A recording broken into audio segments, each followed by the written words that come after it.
You mate. Johnny. I'm with you. Yeah. Oh!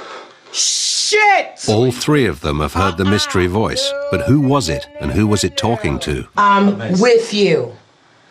I can't believe it. I really, really can't. That's absolutely astounding me, that. Ooh, that's just too heavy for words. That's just, I'm sorry, that's just... So who was she talking to then? Was she talking to me as I was coming up the stairs? Or him? You set that CD. You start off with that CD. I shoved it back in, came upstairs, there was a chill straight down, mate, and I was talking about that story, but I went, oh, mate, like that, and it was a, I'm with you. In the 10 years I've been working as an exorcist, that has just totally freaked me out, because not only have we got it recorded, we heard it. Yeah. I just don't know what to say. There's nothing to say. 2 hours later, an exhausted Johnny reflects on the night's events. It was just amazing, the amount of activity that was actually happening in the house tonight. I can't get over how amazing this was tonight. Absolutely amazing, to the point where I've been nervous before, but I was actually scared tonight. The following day, Johnny returns to the house to meet Sue and her children for the first time. So tell me about living in your home. It's very nice, actually. It's a kind of home that it really, you feel safe and warm, and a really, really nice place to be. Then why are we here? Since I moved in, I knew, even from the first day, that there was something here. And over the years, I've felt we've had other visitors as well. Some I call my residents. I'd like to know more about them, really. How many residents do you think you have? 5. Only 5?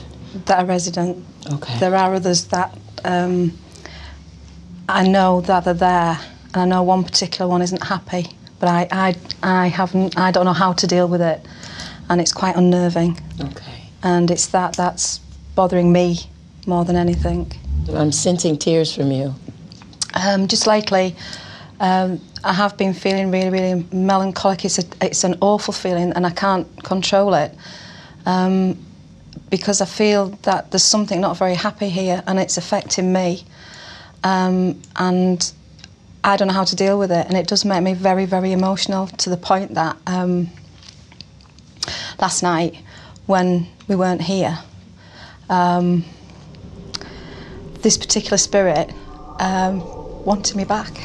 She was frightened, and obviously I'm not tuned enough to do anything about it, but it's akin to one of my children wanting me, and I can't get to them. Okay. And I really, really wanted to come back to the house, because I really knew she wanted me. And how long have you been attached to this particular spirit? 22 years. Do you feel like you're the mother to this child? Yeah.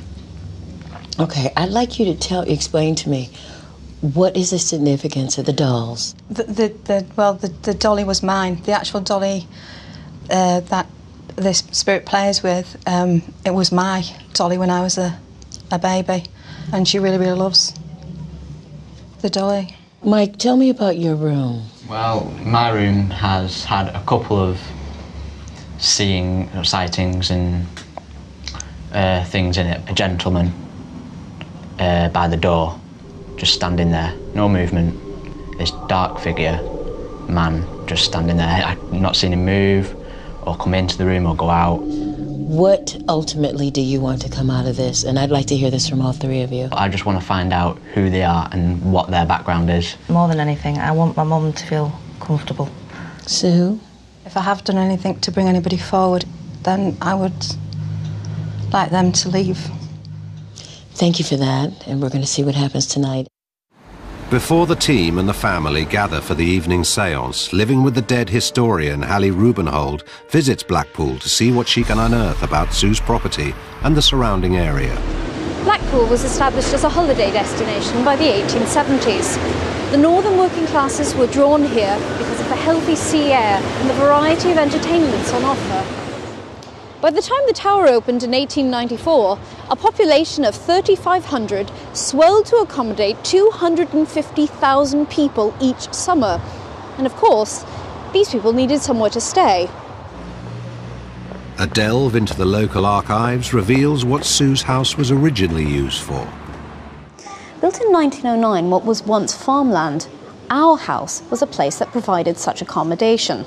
By the 1920s, a number of homes on our road had been turned into lodging houses. Our residence was run by a succession of single women, the profession of landlady being not uncommon after the First World War, when there were very few young men left to marry. As one of the first boarding houses in Blackpool, Sue's house would have been home to a diverse array of people. Could it be possible that some of those original guests never checked out? Coming up, the spirits in the house clash. Get that bloody kid out my way! And it all proves too much for Louise. Oh, God! No. For the past 22 years, Sue Dennis believes she's lived in harmony with a number of spirits coming and going through the vortex in her dining room. But recently, since she undertook her own séance, she believes she's invited a violent male presence into her home. For the Living with the Dead team, an overnight vigil proved to be a harrowing experience. Exorcist Ian Lawman returns to Sue's to offer his help. Wow, what a house. I've got to tell you that for the 10 years I've been an exorcist, I would put this place on the map as one of the most haunted places in Britain, I can tell you now. Yes. Now, you may think some of the things are nice in here. I would totally disagree with that. Some of the things that we experienced last night wasn't nice. The doll was being played with.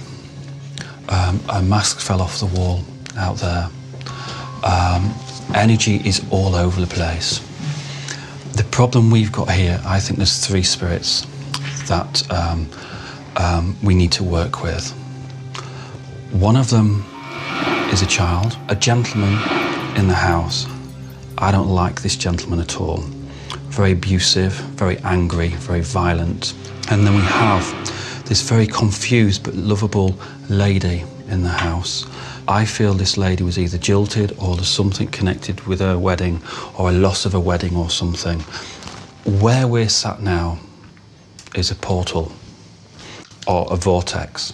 I feel that from the moment that this was blocked up, you started to have problems. It can't happen on its own. It's impossible for that to happen. So somebody, somewhere, must have done something. About 2 weeks ago, we did like a tabletop thing. You've developed some problems for yourself. This is a lesson that we don't mess with something we can't handle.